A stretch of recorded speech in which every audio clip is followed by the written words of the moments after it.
lui. Amen. Normalement, en tant qu'enfant du Seigneur, nous avons une relation avec lui. Tu peux. Nous partageons la parole avec le Seigneur au quotidien, nous méditons la parole. Amen. Donc nous pouvons aussi avoir quelque chose à apporter. Pas au fond. Donc on ne s'attend pas forcément à quelqu'un. Ou bien, bon, dimanche, le jour du Seigneur, on est venu dimanche écouter. Voilà ceux qui parleront. Un peu quand on sort d'ici, on abandonne la casquette de chrétien, on continue à faire sa vie. Non. Nous sommes de ceux-là qui tous les jours parlons avec le Seigneur, le matin, à midi, le soir, à tout moment. Amen. Amen. Donc en principe, tu as certainement lu un verset de lui. Certainement, il y a une question que tu as sur la parole. Et tu as même fait un songe. Voilà. Et tu ne comprends pas encore un songe qui nous interpelle, nous tous. Et donc, il faut que tu partages, pour que nous soyons édifiés.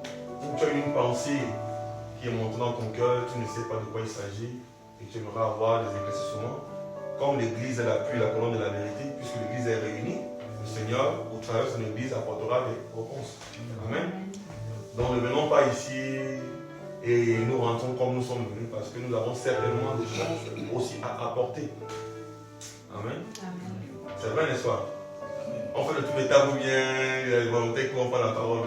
À cause si la personne, c'est pas aussi grave. Amen. Voilà, c'est pour la liberté. Alléluia. Nous sommes tous libres. Il n'y a pas un jour derrière nous.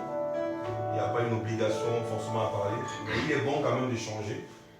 Parce qu'en échangeant, on comprend mieux certaines choses. En échangeant, on met certains points sur certains i. Voilà, les points d'interrogation qu'on avait, on arrive à mieux comprendre pourquoi telle chose on avait dit. Pourquoi est-ce que je vis telle chose? Pourquoi telle situation m'arrive? Et voilà, c'est ça le Seigneur. Nous sommes tous ses enfants, tous égaux. Voilà, et le Seigneur, quand il nous voit, il ne voit pas ici des personnes dispersées. Il voit ici une église qui parle d'une église, parle de l'entité.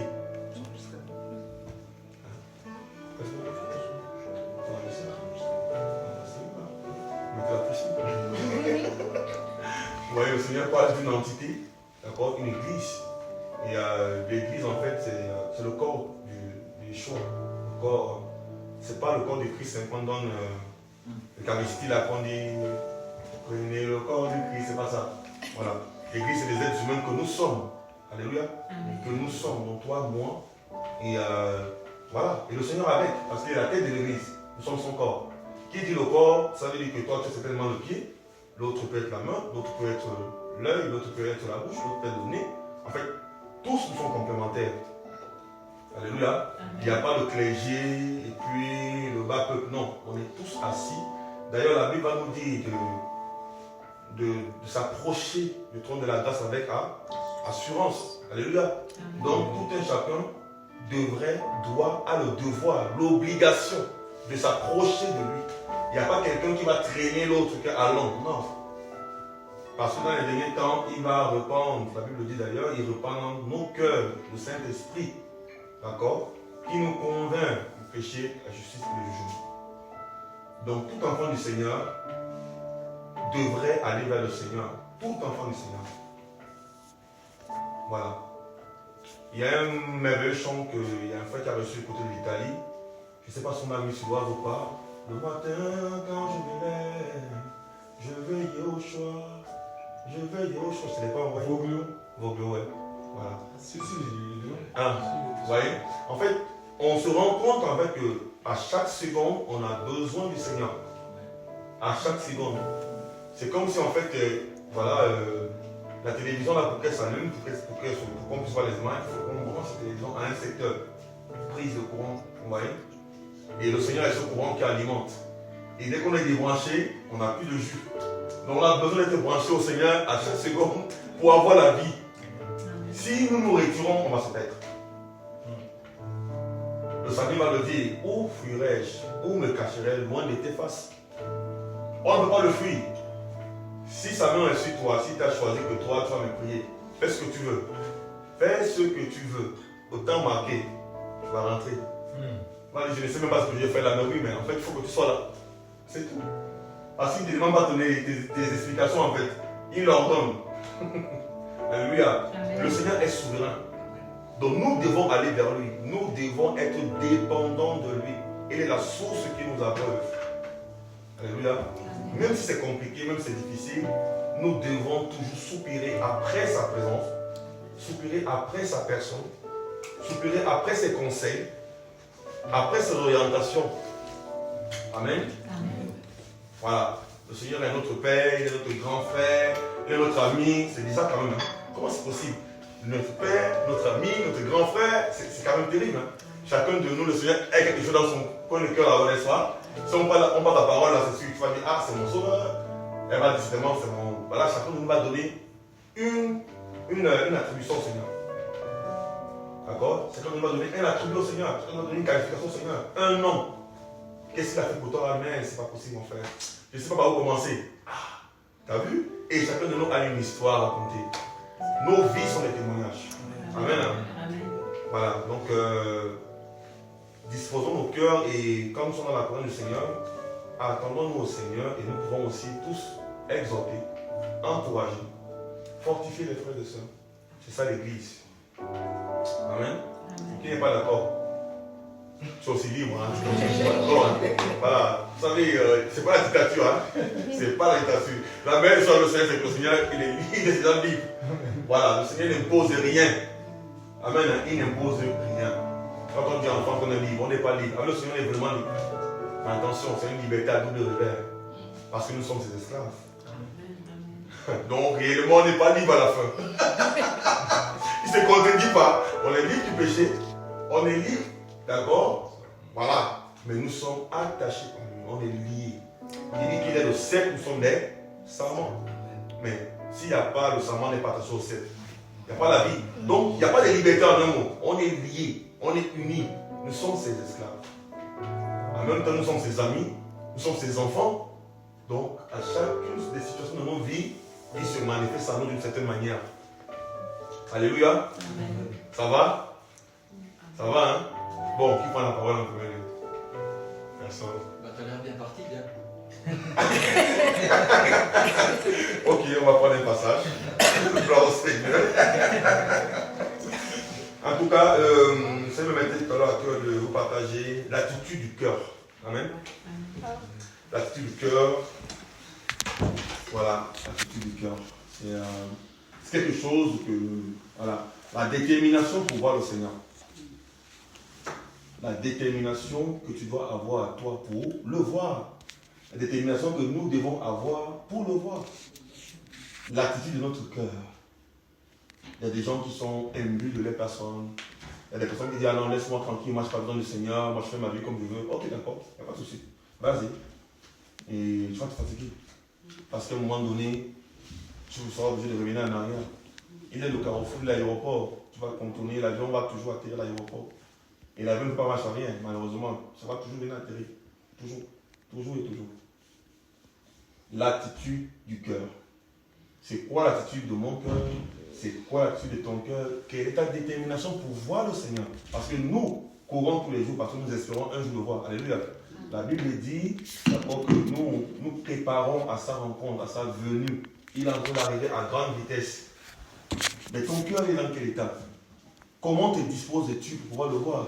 Comment te prépares-tu pour pouvoir le rencontrer? Alléluia. Le temps est venu où chacun de nous doit s'examiner, se remettre en cause, en question. Chacun de nous doit pouvoir véritablement éprouver ses motivations. Amen. Hein? Oui. Dans la parole, nous allons voir quelques exemples tout à l'heure. Comment certaines personnes ont touché par leur manière de faire le cœur du Seigneur. Oui. Nous pouvons tous être dans la présence du Seigneur, mais la manière de nous tenir, je ne parle pas ici de se coucher, s'allonger, se mettre à genoux, non. En fait, c'est l'état de notre cœur devant lui. Parce que lui, il regarde nos cœurs. Il voit nos cœurs, il voit nos motivations. Il voit, est-ce que tu es venu, nous sommes venus ce matin, chargés, encombrés, et puis, bon, si c'est le cas, Matthieu 11, 28 est tellement clair et c'est tellement beau. Voilà, la Bible nous dit de déposer à ses pieds nos fardeaux et nos soucis, de prendre son joug, car son joug est léger et doux. Donc, si tu es chargé, alors il a la solution. Si tu es blessé, il a les médicaments. Si tu es en colère, il va te calmer. C'est quoi l'attitude de ton cœur? Est-ce que tu lui dis, voilà, fais ta vie, laisse-moi tranquille, ou bien vraiment tu veux le voir, ou tu soupires après sa présence, tu soupires après sa personne? Alléluia. Beaucoup de gens vont devant le Seigneur et vous allez le voir d'ailleurs, mais leur cœur est tellement loin du Seigneur, leur comportement, leur attitude n'honorent pas le Seigneur. Voilà, n'oublions pas que le Seigneur est venu chercher les pécheurs. Amen. Hein? Il n'est pas venu pour ceux qui sont en bonne santé, comme nous dit la parole. Il est venu pour ceux qui sont malades. Donc normalement, il n'y a pas quelqu'un qui va dire, ce n'est pas venu pour moi. Sauf celui qui va le rejeter. Amen. Il est venu pour nous tous. Maintenant, est-ce que nous sommes prêts? Est-ce que nous voulons? Est-ce que nous soupirons? Est-ce que nous espérons après lui? Ou bien on espère après notre travail, notre mariage, les enfants, pour le bien de ce monde et tout le reste? Ça va passer. Toutes ces choses passeront. Une seule chose va demeurer, nous dit la parole là, le livre de 1 Corinthiens 13 là-bas, c'est l'amour. L'amour. L'amour. C'est quoi l'attitude de notre cœur? Est-ce que nous aimons vraiment le Seigneur? Ou bien, alors on est juste un peu touché, le vent a soufflé, on a un peu de chair d'épaule, voilà, ou c'est vraiment de l'amour? Parce que l'amour se matérialise. L'amour est manifeste. Quand on parle de l'amour, ce n'est pas quelque chose d'abstrait. La preuve, nous sommes là à cause, grâce à son amour. C'est pourquoi nous sommes réunis là, nous tous. C'est parce qu'il nous a aimé le premier qu'il est mort à la croix pour nous. Sinon, je ne connaissais pas Aristote. Je ne connaissais pas mon frère, je ne connaissais pas les gens. On ne se connaissait pas, mais c'est à cause de l'amour du Seigneur qu'on se voit, nous tous, on se connaît. On va prendre un passage. Ça va, hein? C'est bon? On peut y aller? Très bien. On donne la parole, hein? Allez manger, hein? Alléluia. Gloire au Seigneur. J'ai déjà partagé ça, mais après le Seigneur m'a encore bien approfondi ça. Je crois que ça va encore nous faire du bien. On va prendre le livre de Lucas 18.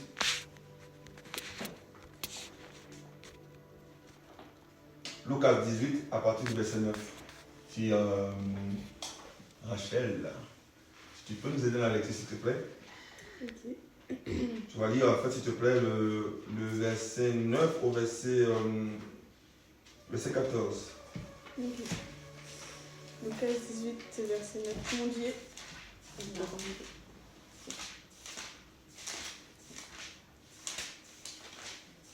Lucas 18, verset 9 au verset 14. C'est bon. Parabole du pharisien et du publicain. Mais il dit aussi cette parabole à quelques-uns qui se persuadaient en eux-mêmes d'être justes et qui méprisaient totalement les autres.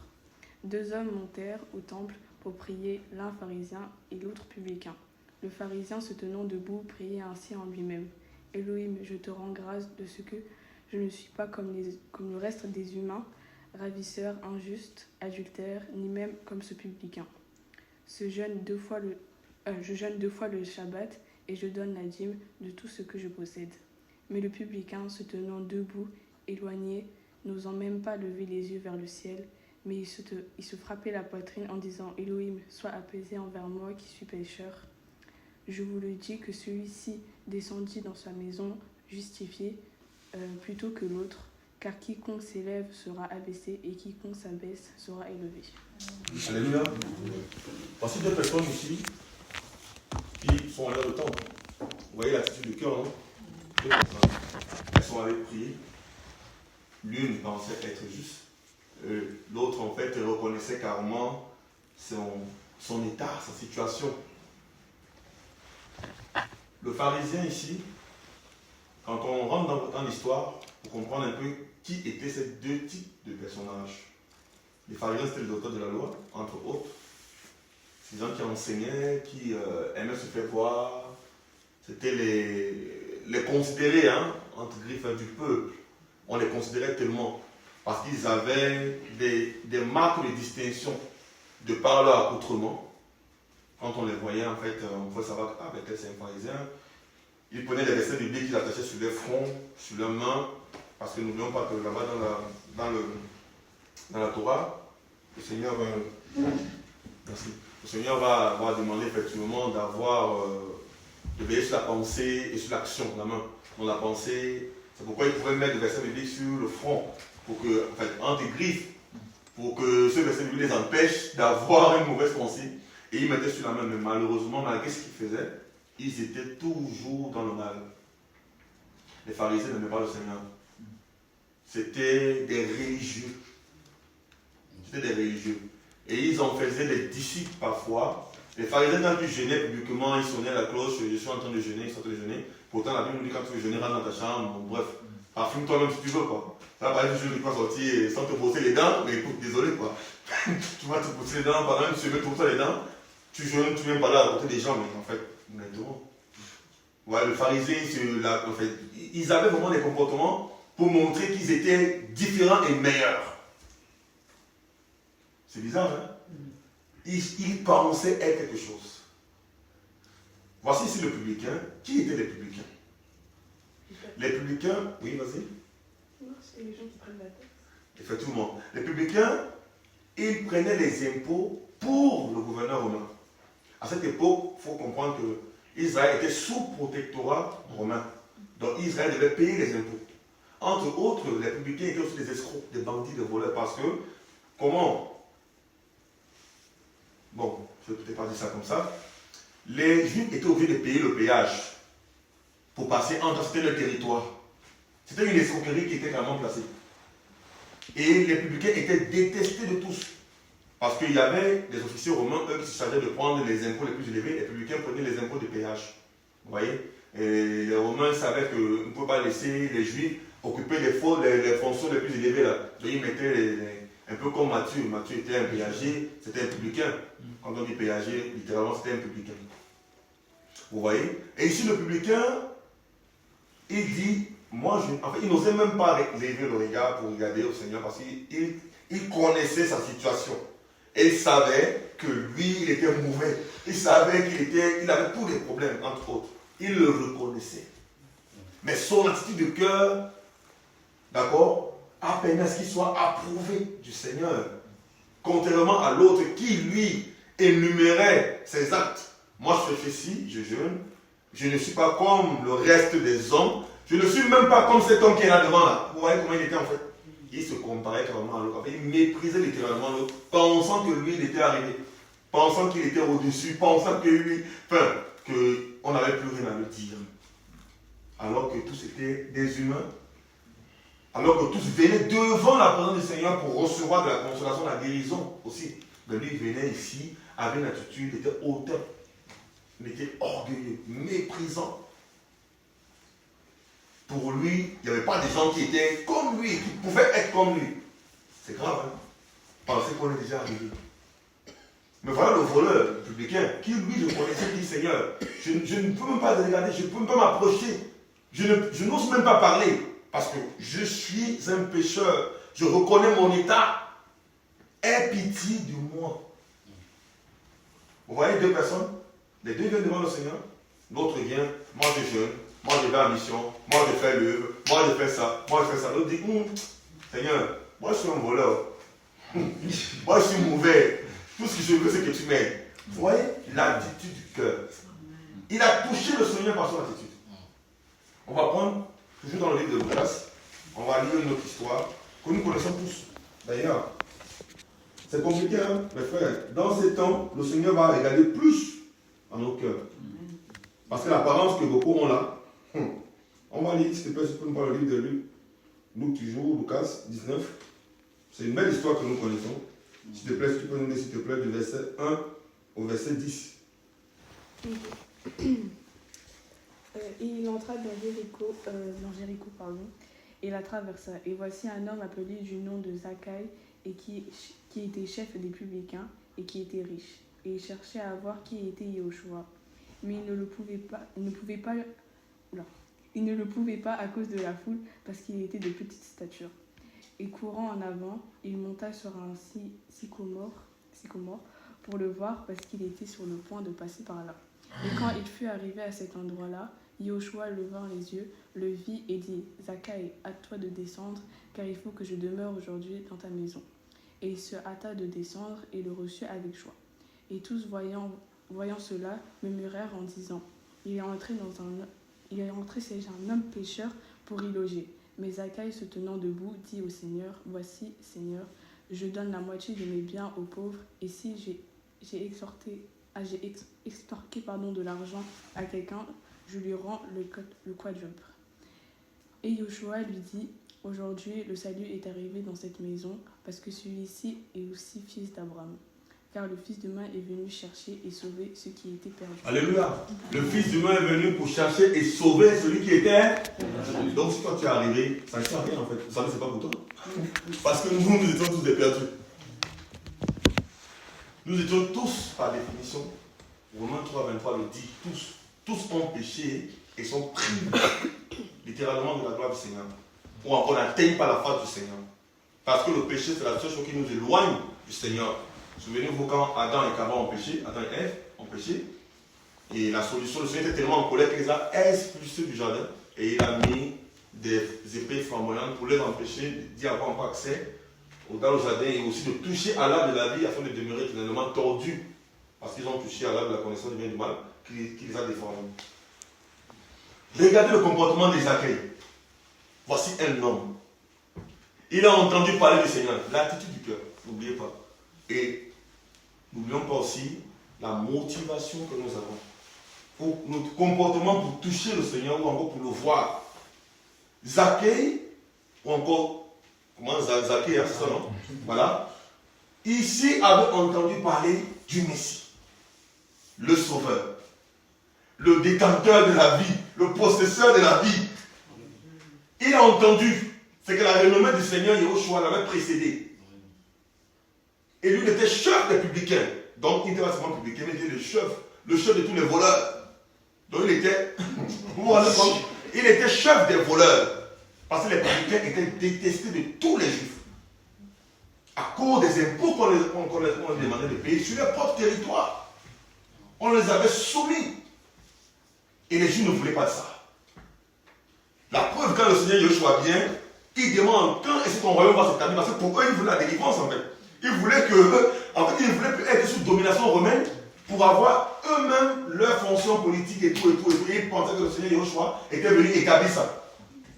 C'est pourquoi, pour eux, beaucoup n'ont pas compris la venue première du Seigneur. Ils ont vu en fait, un peu comme Moshe, ils ont vu le sauveur en fait, la délivrance. Mais comment tu dis que tu vas partir, même peut-être à Dieu ne plaise? Tu vas aller où? Nous, on est contents, on va être libérés, on a un chef, on a un leader. Vous voyez ça? Parce que justement, ils étaient sous protectorat. Ils avaient le joug sur eux.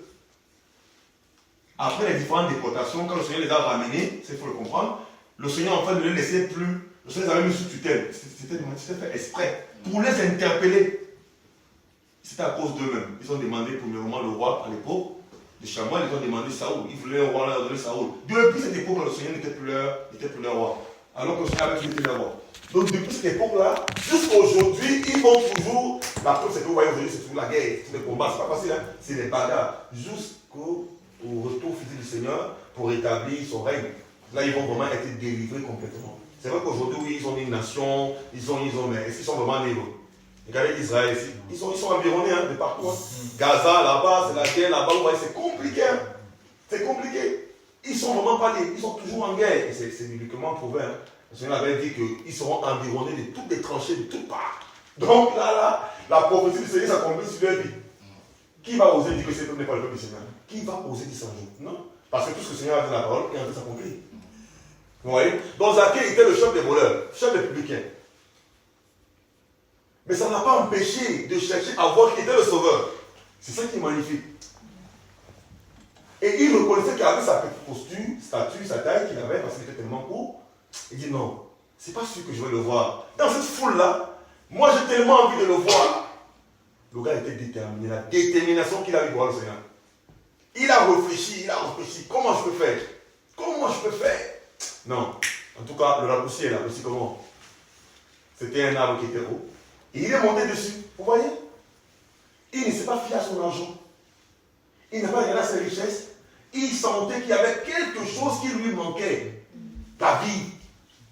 Il avait tout, mais il n'avait pas le pardon. Il n'était pas en paix. Amen. La preuve, c'est qu'il se répand en fait. Il dit, je donne la moitié de mes biens, mais en fait, sincèrement, s'il n'avait pas volé, il faut pas dire qu'il aurait pu faire ça. En fait, il rembourse ce qu'il a pris. Là. En fait, il restitue au propriétaire leur argent. Il reconnaissait parce qu'en même temps, les péagers aussi, ils sont taxés. Ce n'est pas pour rien que Yohanan va dire aux soldats, contentez-vous de votre solde. C'était les voleurs. Donc le vol n'a pas commencé aujourd'hui.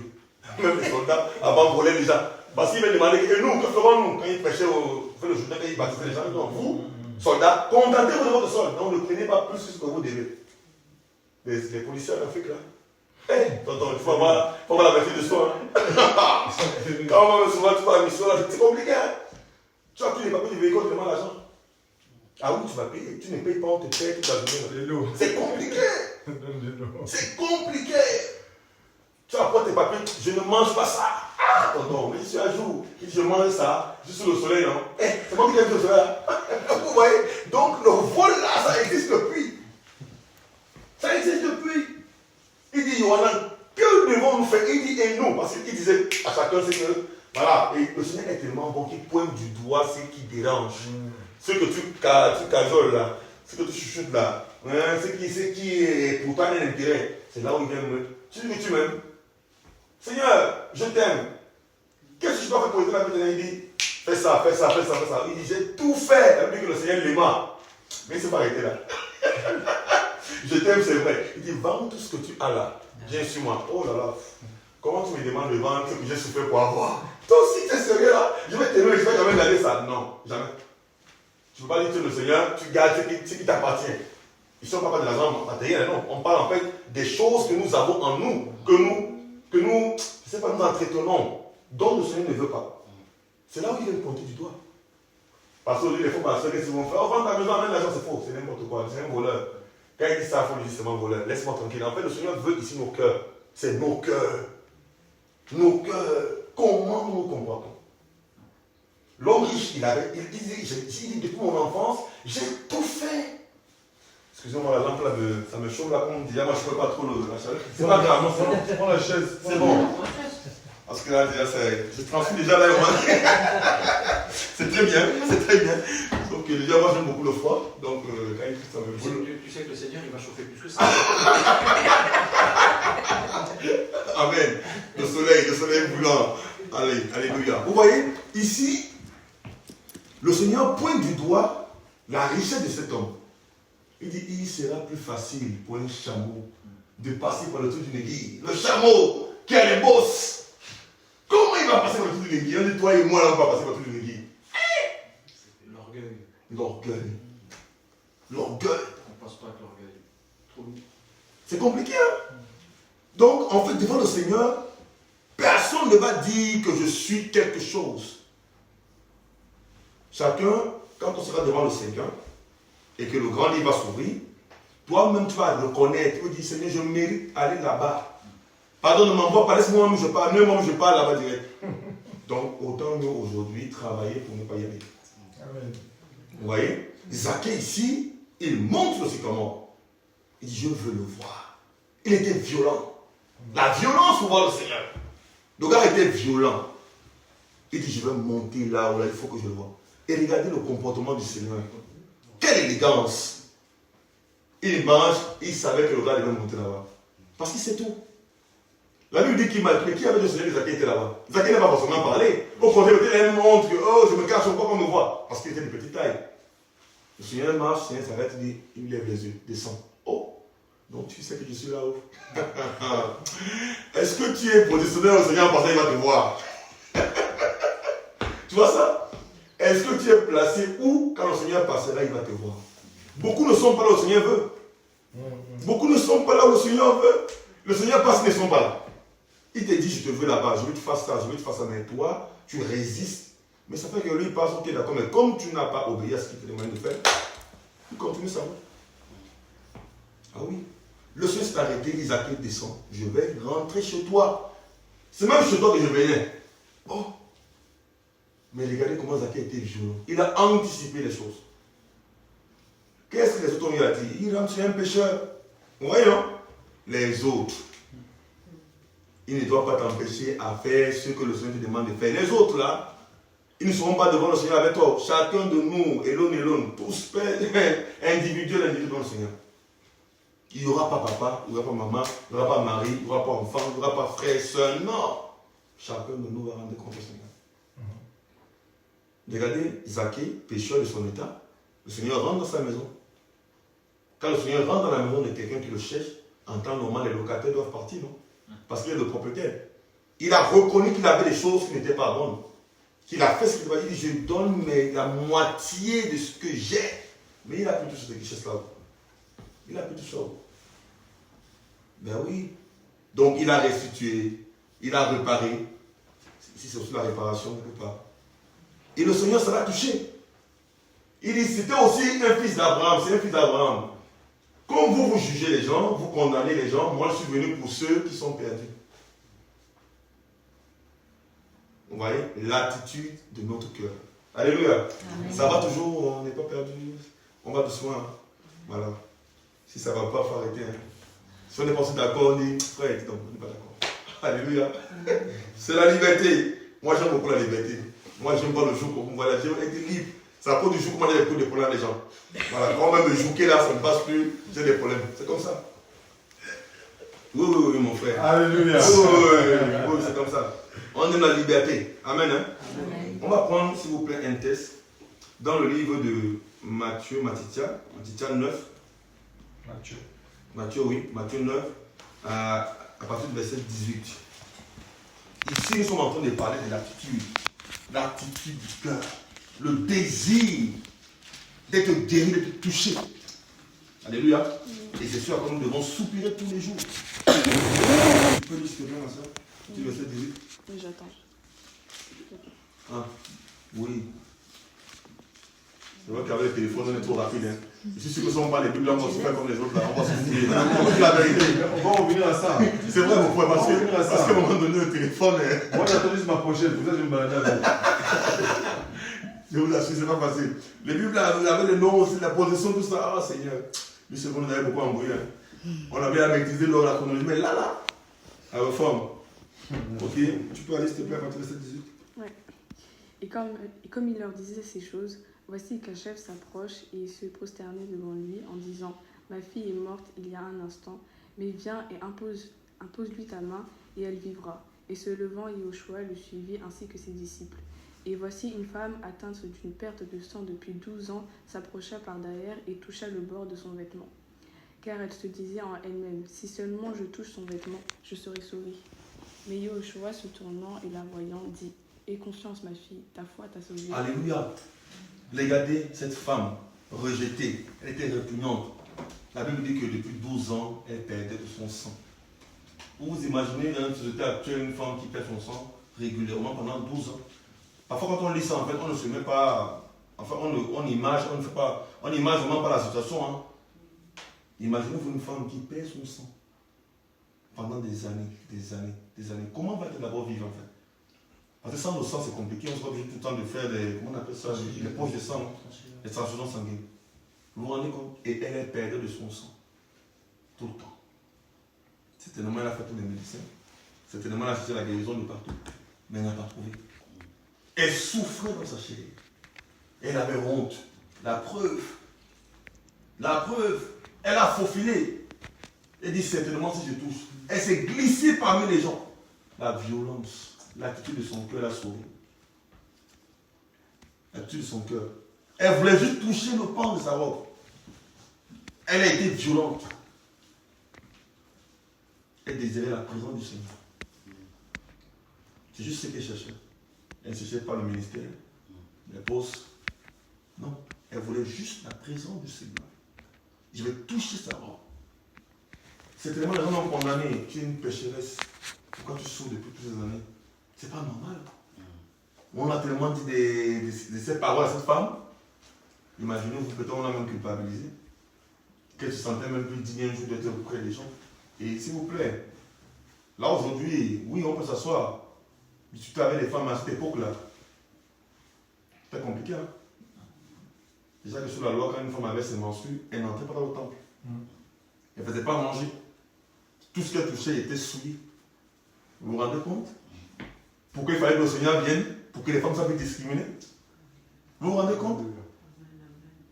C'est compliqué, hein? La loi était vraiment compliquée. Et c'est à cause de leur péché que la loi était venue. Parce que les dispensations sont venues au fur et à mesure que les hommes désobéissaient à ce que le Seigneur voulait. Et pour les garder, il donnait une nouvelle restriction. Faites pas ça, faites pas ça, faites pas ça. Et les femmes n'avaient pas le droit de toucher les choses. Car elles étaient en période de menstruation. Interdiction. Parce qu'elles souillaient tout de suite. Et imaginez-vous maintenant cette femme qui avait le flux sanguin pendant 12 ans. Qu'est-ce qu'on pouvait lui dire? Où pouvait-elle se positionner? Condamnée, rejetée, méprisée, insultée, tout. On se moquait de certains moments. Vous vous imaginez ça? Elle a tellement souffert. En fait, si quelqu'un n'a pas tellement souffert, tu ne peux pas vraiment aimer le Seigneur. Si tout va bien pour toi, tu ne peux pas aimer le Seigneur. Parce que le Seigneur vient chercher les personnes qui souffrent. Parce que le péché nous fait souffrir. Ce n'est pas forcément la souffrance parce que c'est votre travail, non, c'est le péché. Quand on est esclave du péché, c'est la souffrance. Hein. C'est une souffrance énorme. On veut la délivrance. Et la délivrance, c'est le Seigneur Yahushua. Quelqu'un peut tout avoir. Il a tout ce qu'un être humain peut avoir. Mais il n'a pas le Seigneur. Mais il souffre en fait. Il lui faut la délivrance. Et la délivrance se trouve dans le nom du Seigneur. Et cette femme, elle s'est dit, je veux toucher le pan de sa robe. Je reconnais que si je touche le pan de sa robe, je serai guéri. Je reconnais que si je vais être dans sa présence, je serai guéri. L'attitude du cœur. Qu'est-ce que nous cherchons? La présence du Seigneur ou bien autre chose? Chacun de nous a la réponse dans son cœur. Est-ce que nous aimons plus ceux qui sont mariés et nos conjoints? Est-ce que moi j'aime plus ma femme? Est-ce que j'aime plus mes enfants plus que le Seigneur? Est-ce que chacun de nous a la réponse? Alléluia! Ça va, hein? Personne n'est culpabilisé, hein? J'espère, hein? Ah, faut pas dire que bon, ça peut, on l'a même pas vu, à peine il est venu. Il nous reste la culpabilité. Donc vraiment, on ne sait même pas ce qui s'est passé. Ils sont même d'où lui là. Ah Seigneur, on donne même peur de parler parce qu'à un moment donné, tu vas dire des choses. Ah Seigneur, aide-nous. On va pas un dernier passage, ne m'arrêtez pas là. J'ai juste une question sur ce que tu viens de dire. Oui. Du coup, pour toi, des personnes qui n'ont pas souffert ne peuvent pas aimer le Seigneur. Non, je parle de la souffrance du péché. Je ne parle pas ici de la souffrance matérielle ou financière. Parce que le péché, en fait, si tu ne sens pas ta misère, tu ne peux pas aimer le Seigneur. C'est parce que je reconnais que je souffre le péché, je suis esclave du péché. Et le péché, ce n'est pas forcément quelqu'un qui est dans ce que nous connaissons littéralement, voilà, la fornication ou bien l'adultère, non. Tu vois, le manque de pardon, par exemple, c'est un péché. Et la Bible est claire, dans Romains 3, 23, la Bible dit que tous ont péché. Donc il n'y a pas quelqu'un qui va dire qu'il n'a pas péché. On est pécheur par héritage du sang adamique à cause d'Adam et Ève. Et sincèrement, celui qui ne pense pas qu'il est pécheur, mais pourquoi on donne la solution? On va vers la solution quand on reconnaît qu'on ne va pas bien. Et ça, il faut d'abord le reconnaître. Et c'est le Saint-Esprit justement qui met en nous cette conviction pour nous amener à croire que je ne suis pas digne, je ne suis pas saint, je ne suis pas... Il y a des gens à qui on a prêché l'évangile. Tu vas lui parler de la fornication, on n'a jamais forniqué. Tu lui parles de mensonge, moi je n'ai jamais menti. Parce que mes parents m'ont élevé dans les bonnes valeurs. Il y a des familles comme ça qui élèvent les enfants. On dit, ils élèvent. Non, le mensonge, c'est pas bien. On lui enseigne ces valeurs-là. L'enfant grandit comme ça. Mais néanmoins, elle reconnaît au fond que, ah, c'est vrai. Ça, j'ai pas fait. Ça, j'ai pas fait. Ça, j'ai pas fait. Mais un jour, quand même, j'ai fait telle chose. Ou même si je n'ai absolument rien fait. Mais devant le Seigneur, on n'est pas saint. Le Seigneur est le seul qui est saint. Qui va se lever et dire que je suis saint devant le Seigneur? Non, c'est lui qui nous sanctifie. Et la Bible va dire que sans effusion de sang, il n'y a pas de pardon. Mais il faut en fait passer par l'œuvre de la croix. Tu vois, il y a des gens qui ont grandi forcément avec les bonnes morales, hein, la bonne moralité. Je vous assure, hein, il n'a pas insulté, il n'a pas dit de gros mots, il n'a pas fait ci, il n'a pas fait ça. Mais il n'a pas le Seigneur. Et la Bible est claire, la Bible nous dit que celui qui n'a pas le Seigneur ne lui appartient. Ça fait mal quand je dis ça. C'est pourtant la vérité. Celui qui n'a pas le Seigneur ne lui appartient pas. Mais si tu n'appartiens pas au Seigneur, tu appartiens à qui? La réponse est les sienne. Il y a deux camps. Il n'y a pas trois. Il n'y a pas de milieu. Si tu es au milieu, le vent va t'emporter le côté négatif.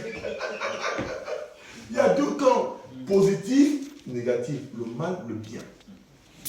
Je connais quelqu'un qui disait, ah frère, tu sais, moi là-bas au ciel, je n'ai pas trop envie d'être même au milieu là-bas. Moi, je veux juste arriver devant la porte comme ça. Je lui ai dit que le vent va souffler, tu vas revenir derrière. Faut tout faire pour être dedans. Ne juge pas seulement la porte. Parce que tu ne sais pas ce qui va se passer. Il peut y avoir un bruit, tu peux t'effrayer. Tu recules en arrière. Non, il faut rentrer. Il faut rentrer, mon frère. Le vent va souffler, tu vas reculer. Non, il faut rentrer. La violence. Vous voyez? Donc c'est très important de sentir sa misère, de reconnaître vraiment que nous ne sommes rien sans le Seigneur. Et ça, c'est le Saint-Esprit qui produit ça en nous. La preuve, c'est que malgré les longues années de conversion des uns et des autres, il arrive à certaines personnes, quelquefois, de se souvenir. Ah, vraiment, il y a des choses que j'ai eu à faire. Tu te mets à pleurer juste comme ça, mais qu'est-ce qui t'arrive? Oh, il pleure comme une baleine, mais tu ne sais pas pourquoi je pleure. Oh, il pleure comme une baleine, c'est pas grave, laisse-moi pleurer en fait. Ça me libère de quelque chose qui était au fond de moi, dont le Seigneur a mis en nu. Parce qu'il y a des choses que le Seigneur expose dans nos vies au fur et à mesure. Hein. Parfois, il y a des trucs que j'ai oublié. Un jour, je prie, la pensée vient, ah, mais tu avais fait ça. Oh, c'est pas possible, tu commences à pleurer. C'est comme ça. Donc le péché, c'est quelque chose qui est lié à notre gène.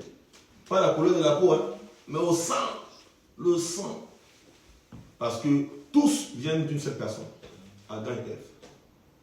Donc il n'y avait pas deux personnes pour mettre. Non, non, non. Tous viennent d'une seule personne. Donc, le Seigneur est tellement bon qu'il a. Voilà, il sait comment il a fait le même pour que nous soyons tous différents. Je suis tellement noir à mon frère et frère. D'autres sont comme lui. C'est le Seigneur qui fait ça. Mais on a tous le même sang initialement. C'est Adam et Ève. Alléluia. On va prendre un dernier passage. Et après, on pourra parler à ceux qui voudront intervenir. Pourquoi pas. Dans le livre de Michée, j'aime beaucoup ce passage-là. J'aime beaucoup ce passage. Et je pense que tu vas aussi aimer ce passage quand tu auras compris ce qui est dedans. Le livre de Michée, Michée 7, Mikaï. Moi, on va s'habituer. On n'a pas le choix. C'est ça. Mikaïa. Alors, Mikaïa 7, versets 18 et 19, s'il te plaît, si tu peux lire.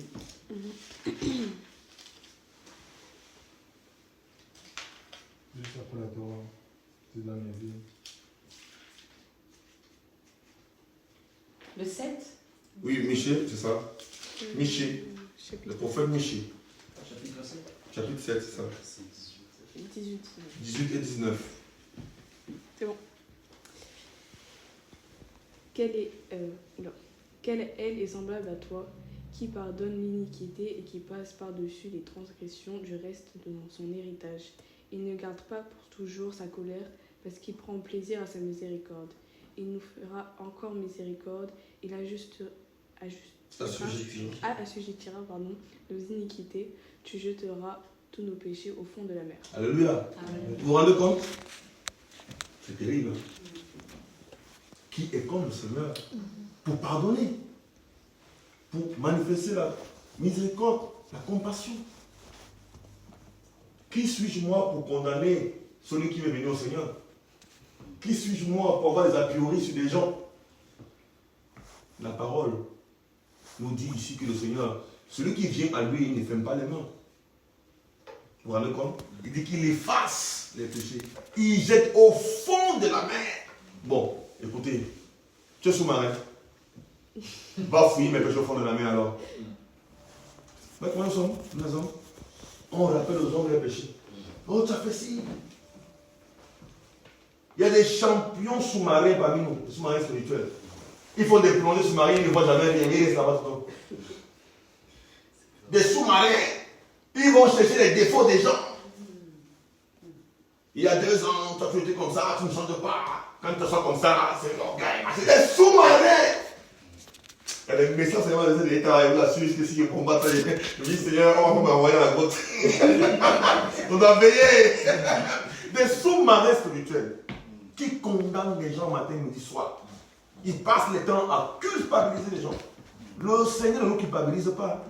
Attention, quand quelqu'un choisit de vivre dans le péché, le Seigneur te rejette simplement.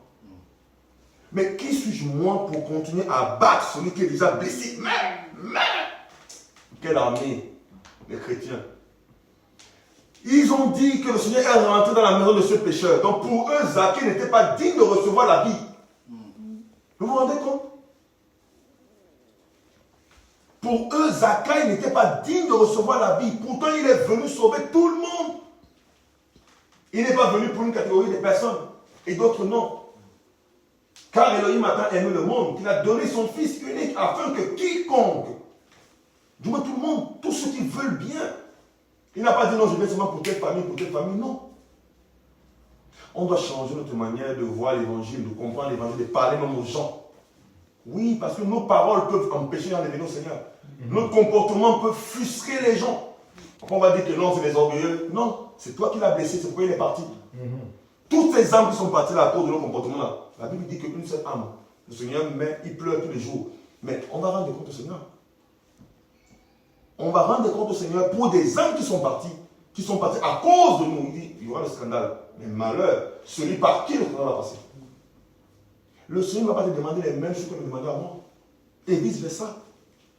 Et nous devons aussi étudier ceux qui sont devant nous et comprendre comment parler avec ces personnes pour leur donner également du temps de comprendre entre guillemets si nous-mêmes on a compris.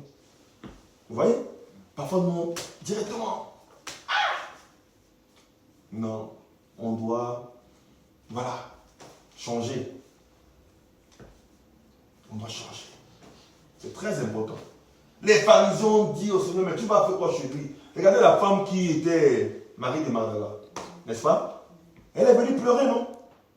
Elle est venue, elle confessait son péché. Elle a pleuré, elle a pris ses cheveux, elle a essuyé les pieds du Seigneur. Elle a pris le parfum qu'elle avait d'un si grand prix. Le voleur, Judas, m'a dit non. Elle n'est pas sérieuse, celle-là. Comment elle peut mettre le parfum? J'ai gaspillé ça comme ça. Le Seigneur savait qu'il était voleur. Il dit non, non, t'inquiète pas. Elle a fait ça, non seulement pour maintenant, la preuve c'est qu'on en parle là aujourd'hui. Vous voyez? Elle a touché le Seigneur par cet acte. Elle a donné au Seigneur ce qu'elle avait de plus précieux. Son cœur. Elle a répandu ses larmes devant le Seigneur. Elle a pleuré, elle a pleuré. Elle confessait ses péchés de cette manière. Et elle est rentrée chez elle étant pure.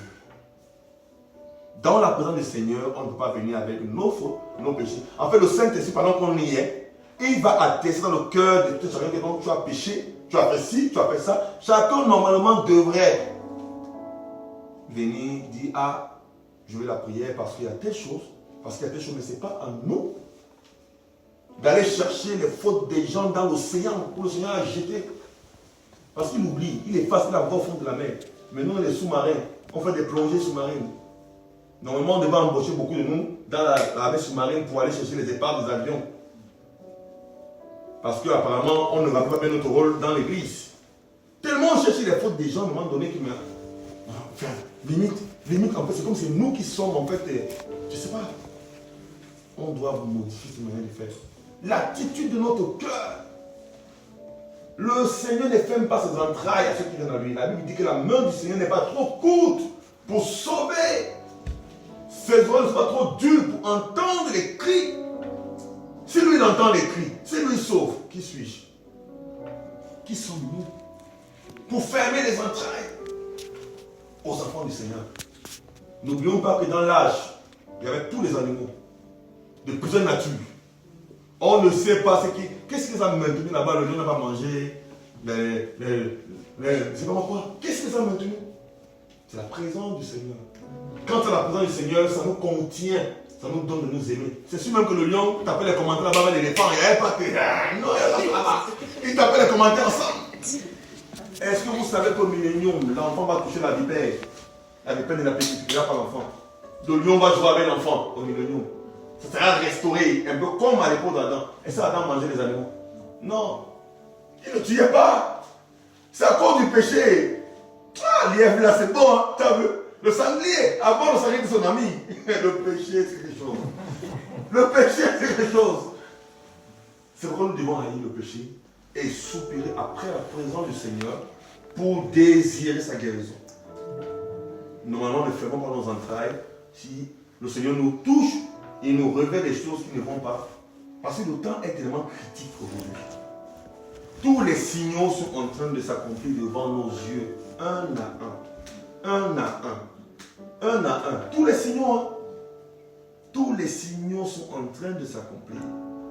Pour ceux qui ne comprennent pas ce que c'est les signaux, la Bible nous parle des 3 horloges. Et nous voyons clairement que l'Église, il y a l'apostasie partout. Des faux pasteurs, des faux prophètes, les faux frères, les faux chrétiens. Et la Bible va nous dire, Paul va dire à Timothée, que dans les derniers jours, les hommes auront la démangeaison d'entendre les choses qui les sont agréables, reniant la foi. C'est ce qu'on vit, non? Les hommes seront méchants, rebelles, orgueilleux, cruels, fanfarons, blasphémateurs, moqueurs. Mais est-ce qu'on ne voit pas ça? On le voit. Hein? Ça, c'est le monde, là. On le voit. On le voit. La cruauté, les crimes rituels, la pauvreté de certains pays, l'enlèvement des enfants, le commerce des enfants, la prostitution des mineurs, toutes ces choses, c'est des signaux qui doivent nous alerter, nous chrétiens, que le Seigneur est en train de revenir. Et quand on considère Israël, c'est vrai que c'est la catastrophe. Israël aujourd'hui, voilà, il y a tellement de signaux. Tout ce que le Seigneur a dit, vous serez environnés, il n'y aura pas la paix. Il y aura jusqu'à ce qu'ils reconnaissent celui qu'ils ont percé. Il n'y aura pas la paix là-bas. Jusqu'à ce qu'ils vont reconnaître que le Messie va revenir. Ils vont lever les yeux. Tel le serpent de rein Moshe l'avait levé dans le désert. Ce sera la même chose. Ils vont dire, mais c'est lui qu'on avait percé. Et en ce moment, tous ceux qui seront vivants en ce moment, tous se convertissent. C'est leur grâce. C'est terrible, hein? Pour que le Seigneur revienne, il faut que les bandits soient en proches. 1947, en 24 heures, l'État d'Israël a été reconnu. Il ne pouvait pas venir tant qu'il n'était pas reconnu Israël. Voilà. En 1947, pas un c'est signal, la première prophétie. Ouais. En 1947, ça a été reconnu en 24 heures. 24 heures. Nul peut reconnaître un pays en 24 heures. Et comme l'État d'Israël n'existait pas, C'est ça. le Christ ne pouvait pas revenir. C'est ça. Maintenant, son pays est là. Au pays là. Donc c'est déjà le Un signal très très fort. c'est un des plus grands. Ouais. Celui-là, c'est déjà Exactement. une des plus grandes prophéties. Ça. C'est ça. En temps normal, on devait trembler. Quand on voit aussi les feux de Californie, Par exemple. le blasphème qu'il y a eu la veille, les Golden machin, c'est là, ça, on avec, prie le Seigneur. à Rio, quand Pareil. ils avaient fait le carnaval et puis Ah. qu'ils avaient blasphémé, où on voyait le Ouais. gars le C'est comédien qui faisait le diable et puis qui tirait Satan. C'est ça. Ils n'ont pas eu le temps de défiler, qu'il y a eu tremblement de terre, inondation, tempête. Il y a des petits signes comme ça qui ne sont pas grand-chose, C'est ça. mais la veille, c'est blasphème. C'est ça. Et même allant plus loin, les Jeux Olympiques ici. C'est qu'ils nous ont montré là, tout le monde entier. Moi, je n'avais pas regardé, vous n'avez pas regardé ça. Ça m'intéresse déjà, je ne sais pas trop. Ça m'intéresse pas trop. Mais c'est bien de voir mais c'est le terrible. côté, quand ils avaient fait en 1996 l'inauguration du tunnel de Gothard. Ce n'était que la tête, du diable, Bien sûr, bien sûr. la tête d'humain qui se transforme en Bien démon, sûr. et les humains qui étaient là, les comédiens, Ouais, ouais. et faisaient exactement la femme enceinte C'est ça. et les boucs qui étaient autour, Ouais, et ouais. qui accouchaient de.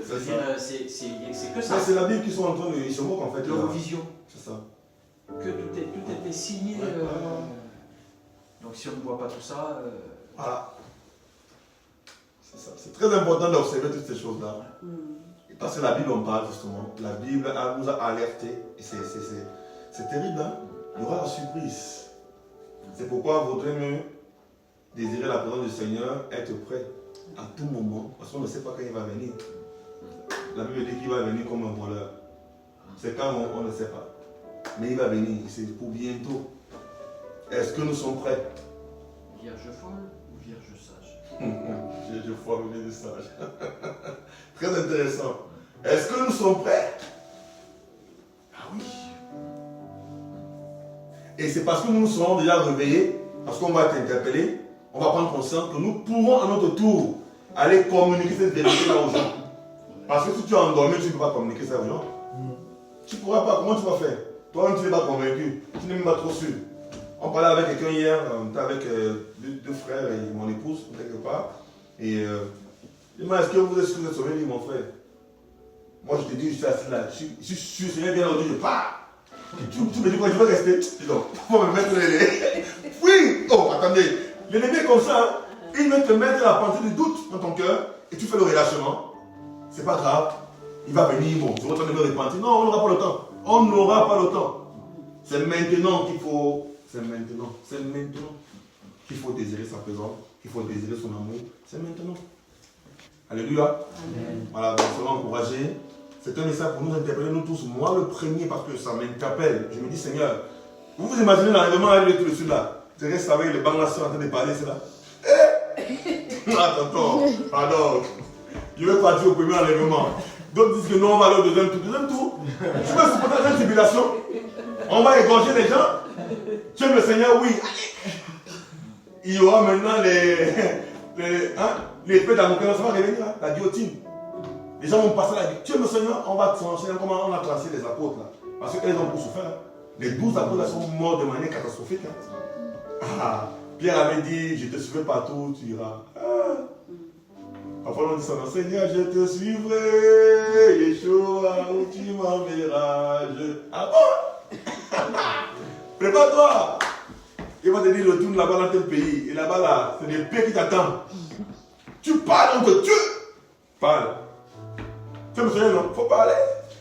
Là, maintenant, là, c'est encore libre, c'est encore free. Les gens font le malin. Ça. À la grande tribulation, ceux qui vont accepter, là, on va les tuer. Ce sera le sang des martyrs. En fait, beaucoup veulent être des martyrs. Pardon, moi, je ne veux pas être des martyrs là-bas. Je veux partir maintenant. Seigneur, pardon, vraiment aujourd'hui. Oui, frère, le martyr, il faut laisser. On va mettre les orteils, on casse le Seigneur. Et puis, comme je disais hier soir à un ami, je disais de ce que tu dis là, c'est que quand on t'exécutera, c'est pas on te met une balle, c'est trop facile, on le fera comme dans certains pays, on t'accroche derrière une voiture et on roule jusqu'à ce qu'il n'y ait plus rien sur le corps. C'est ça. Oui, il y a des pays où ils t'accrochent derrière des voitures comme ça, ils te prennent sur le goudron jusqu'à ce que la tête se décroche. Oh. C'est pour que tu deviennes un exemple, c'est pas on te met une balle, c'est trop facile une balle. Tu passeras par du côté, on t'arrachera un doigt, c'est pour que tu es au Seigneur. Tu vas sentir la douleur de ta souffrance. Tu vas vraiment, ça veut dire que, non mais, on met tes doigts, on prend les gros ciseaux là. Oui, tu me Seigneur, on va couper un peu, tu vas, en fait, tu meurs à petit feu. La Bible dit quoi? Ils vont dire aux pierres, tombez sur nous. Les pierres vont refuser. Beaucoup vont chercher la mort pendant la grande tribulation. Ah ben oui. Non, la mort va fuir les gens parce que tu vas souffrir avant de mourir. Ah, c'est ça comme ça. Donc autant mieux partir au premier tour. Il faut être candidat au premier tour. Il faut apprendre le billet d'avion. Premier tour, Seigneur. Je ne veux pas le deuxième tour. L'avion là, on va serrer. Même moi au dos, on va serrer. Je pars au premier tour, mon frère. Tu vas rester. Reste. Tu auras mon téléphone, tu auras ma voiture, tu auras tout. Reste avec. Pourquoi tu veux rester au c'est dommage. Si tu es à cause du télé, de iPhone 15, hein? Non, là-haut, il n'y a pas d'iPhone 15. Là-bas, je vais plonger mon frère, je sais où. Ah, il est là-bas. Téléportation aussi, là-bas. C'est comme ça. Tu vas pas qu'à l'autre, tu es où? Il n'y a pas de ça. Il n'y a pas de branche au téléphone, l'énergie. Non, mon frère, on aura des corps glorieux. Amen. Comme le Seigneur, il a vu que la peste avait voulu au milieu de lui, il est passé par où? La métaphysique, là, le Seigneur inscrit ça par sa vie. Hein. Vous avez vu des gens qui s'élèvent sur le sol, il s'est levé. Il est monté. Qu'est-ce qu'il est grand? Nous n'avons pas de raison de le régner. C'est pourquoi nous devons régler nos vies. Si la Bible dit sanctifie-toi, alors sanctifie-toi. Si la Bible dit tes choses n'est pas bonne, alors ben, il faudrait que tu fasses des efforts. Ce n'est pas facile, c'est vrai, mais c'est possible. Parce que celui qui a fait ça en premier nous a montré l'exemple. Il était tenté en tout, mais il n'a pas péché. Donc un enfant du Seigneur ne doit pas justifier le péché. Le Saint-Esprit doit te dire dans ta chambre que mon fils, ma fille, je suis triste. En fait, toi, tu le ressens de toute manière. Hein. Quand le Seigneur n'est pas content, tu le sais. Tu le sais au fond de toi que là, je m'en mets d'abord pleurer devant lui parce qu'il n'est pas content. Ça ne sert à rien de faire les costauds, les robots. Vous voyez, non, on fait les super-héros. Soldat, ça va, oh, toujours debout. Tu es debout. Tu es debout, hein. Le soleil est tombé depuis au moins 10 ans. Mais il est là, il paraît debout. La preuve, quand on voit toute cette déviance-là, toutes ces personnes, parce que pour moi, ce n'est pas des frères, qui disent tout n'importe quoi, qui utilisent même l'intelligence artificielle pour faire des montages afin de venir détruire l'œuvre, ça craint. Vous savez qu'avec l'IA, là, on peut te prendre, on te met avec une personne dans une même maison en train de faire n'importe quoi, et faire quoi ça aux gens? L'IA, c'est compliqué, hein? L'ennemi est tellement rusé et mauvais. En fait, il va de plus belle dans le mal. On peut te prendre, te mettre dans une chambre avec une femme. On fait des montages avec l'IA. Et si des frères qui sont à ne connaît pas notre témoignage, on va croire ça. Il y a ce fou là aujourd'hui qui est en train de dire n'importe quoi sur des personnes, il fait des montages. Mais qu'est-ce que l'être humain peut être aussi méchant? Parce qu'on veut détruire, on veut faire du mal. On veut casser l'œuvre.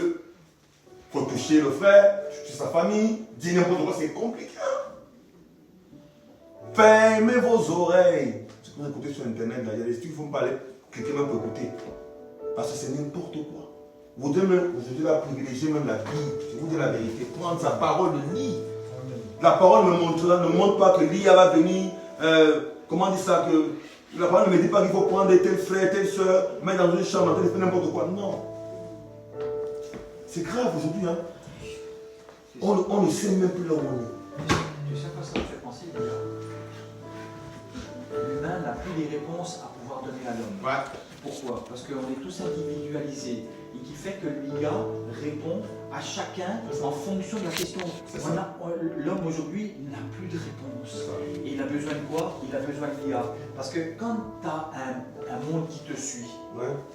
tu as la réponse. Mais quand c'est individuel, l'homme est complètement débordé par ce qu'il a semé, l'IA est là pour répondre à chacun de nous. C'est ça. De la question que tu poseras. C'est ça. De dire, pose-moi ta question, je vais te Je vais te répondre. répondre. Pose-moi ta question, je vais te répondre. Ouais. L'homme n'est pas capable. Donc qu'est-ce qu'il a fait? Il a besoin d'une intelligence C'est ça. artificielle pour C'est ça. pouvoir répondre C'est à ça. chacun de nous. C'est ça. C'est impressionnant. Hein? C'est ça. Et c'est même très Et grave. c'est là où c'est grave. Et c'est là où c'est Ouais. grave, c'est que l'homme ne s'aperçoit pas qu'on est arrivé où la machine va gérer. Tu sais, une fois je discutais comme ça, on parlait de. On m'a dit, oh oui, mais toi, tu es un peu bizarre. Je dis, oui, je sais, mais je vois toujours plus loin. Tu sais, les fameuses antennes de ce qu'on appelle de la 5G. Ouais. Tu sais comment j'appelle ça, moi? J'appelle ça des enclos. Pourquoi? Si tu regardes bien, les antennes sont toujours mises à l'extérieur, pas à l'intérieur. Si tu les relis les unes envers les autres, tu ne peux plus passer de l'autre côté parce que la 5G, c'est une arme militaire, c'est une micro-onde. Et qui fait que quand tu les relis, c'est un barbelé de micro-ondes. Et qui fait qu'on a mis des antennes et qui fait que ces antennes-là, quand elles sont reliées entre elles, tu ne peux plus rentrer, tu ne peux plus sortir. On te parque. C'est terrible. Et quand tu vois, je dis, de la manière où c'est fait, et de savoir qu'est-ce que la 5G est une arme militaire. C'est un enclos qu'ils sont en train de faire. C'est bien, C'est bien, je peux télécharger en 2 secondes. 2 secondes, ouais. Oui, ben pendant que tu télécharges, nous on continue d'installer. Tu sais, César, qu'est-ce qu'il avait dit? Oui, mais le peuple il commence à bouger. C'est pas grave, on va créer des jeux, on va les occuper. Ouais, Pendant c'est ce temps-là, nous on Ouais, va continuer on va notre truc. travailler. Et quand ils vont revenir, ils vont dire ah. C'est ça, trop Et tard. quand le peuple va dire oui, mais il y en a marre. Comment? Ah, ils font un jeu à quelle heure? Ah, ok. Bon, ben, hop, ça y est, j'ai oublié le truc. Pendant ce temps-là, ils savent ce qu'ils sont en train de mettre. Exactement. Ils sont en train de mettre en place des choses qu'on ne s'imagine même pas. Et c'est pour ça que la parole, je l'aime bien, parce que quand Yahusha nous parle, il ne nous parle pas physiquement, il parle spirituellement. Quand il y a un moment, quand tu disais justement cette femme qui l'a touché, qu'est-ce qu'il dit? Il dit, quelqu'un m'a touché. Qu'est-ce qu'ils disent? Oui, mais tout le monde te touche. Non, non, quelqu'un m'a Il y a un touché. toucher particulier là. Quelqu'un m'a touché. Et sa parole, elle n'est que, la Bible de toute manière, elle ne parle que spirituellement. Comme tu disais tout à l'heure, l'homme riche vend tout. Oui, mais je ne peux pas. Non, il est en train de te parler spirituellement. Exactement. Quand il dit arrache-toi un œil C'est ça. ou un bras, Exactement. ouais, mais non, ça va faire mal. Non, il est en train de te parler spirituellement. La parole n'est que spirituelle. C'est de dire, va travailler au fond. On s'en fout de ce qu'il y a autour de toi. Ouais. Travaille au fond de toi. Travaille au fond de toi. C'est ça. Bah, c'est terrible.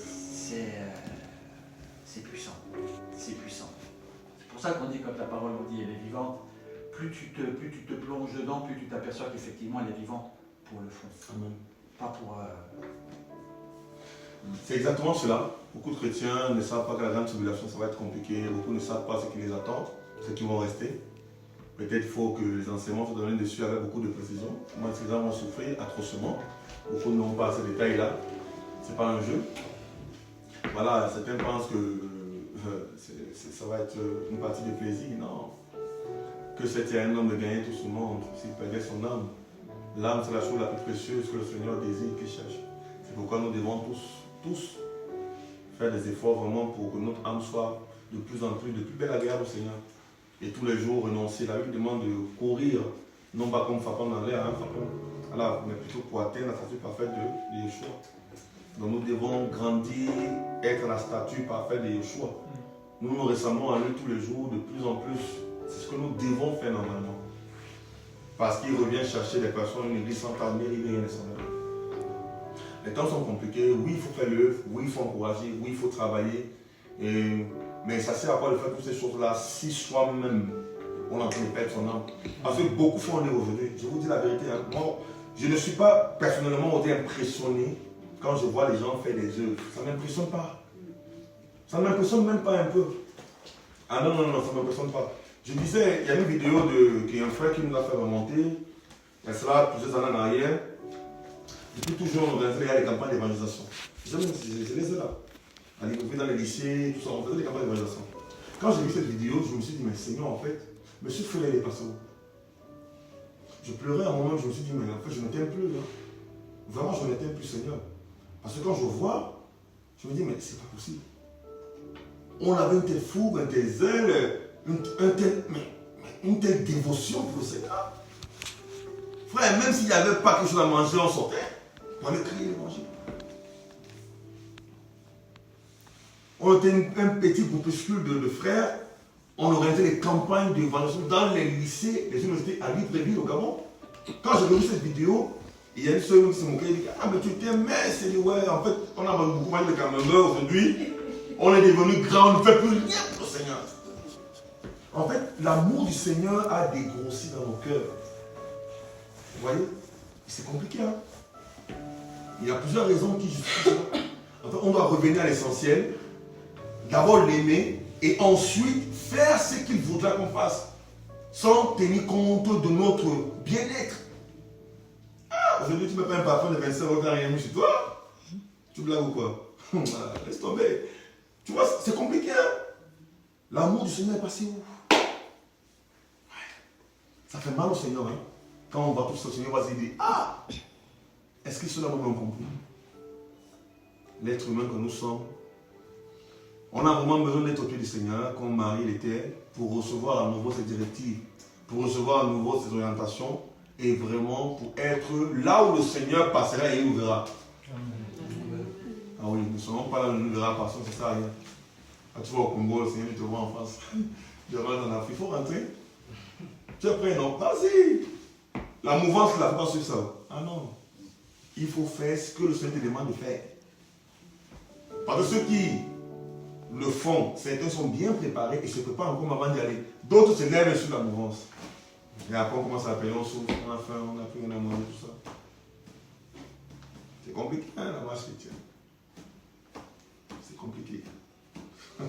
Mais c'est possible. Tout ce qui est beau, c'est ça. Oui, le Seigneur donne des possibilités. Il donne des capacités. Alléluia. On soit encouragés et revenons au Seigneur, tout simplement, à chaque jour, à chaque moment. Si nous l'avons attristé par quoi que ce soit, demandons-lui simplement pardon. Parce qu'il est tout puissant pour nous pardonner. Et le Seigneur, si on a vraiment une réelle intimité avec lui, il va de plus en plus mettre en nous un certain nombre de choses et on va véritablement en changer, quoi. Voilà. N'attendons pas forcément que le Seigneur nous expose au sens premier du mot. Parce qu'aujourd'hui, le Seigneur fait exposer les motivations de plusieurs personnes qui étaient là, qui disaient qu'ils étaient frères. Certains qui étaient là disaient, ah, c'était des frères, mais on voit les motivations. Si je ne suis pas d'accord avec quelque chose, pourquoi moi j'ai venu dénoncer, maintenant casser ça pour te détruire en fait? Tu vois ça? Maintenant, ceux qui suivent ça aussi, c'est un problème parce que tu vas prendre les démons là-bas, et même pas demander la prière. Soit on s'y fait demander la prière, dit que j'ai écouté les faux enseignements. Il faut être vrai, pour ne pas participer déjà à ton péché. Comme ça, tu laisses avoir les péchés là, ça va d'abord bien, va d'abord là-bas. Après, tu vas venir. Mais oui, parce qu'à un moment donné, comment quelqu'un va passer son temps à écouter quelqu'un qui est méchant, qui passe son temps à insulter, à détruire? Ce n'est pas bien. Le Seigneur n'est pas venu pour nous détruire, il n'est pas venu pour insulter, il n'est pas venu pour faire du mal aux gens. Pourquoi nous on va faire du mal à notre prochain en fait? Donc de telles actions, ce n'est pas digne des enfants du Seigneur en fait. On va aller. Que le Seigneur nous aide. Alléluia. Voilà, soyons encouragés, soyons bénis. Que toute la gloire revienne au Seigneur. Salut, descends la chaîne.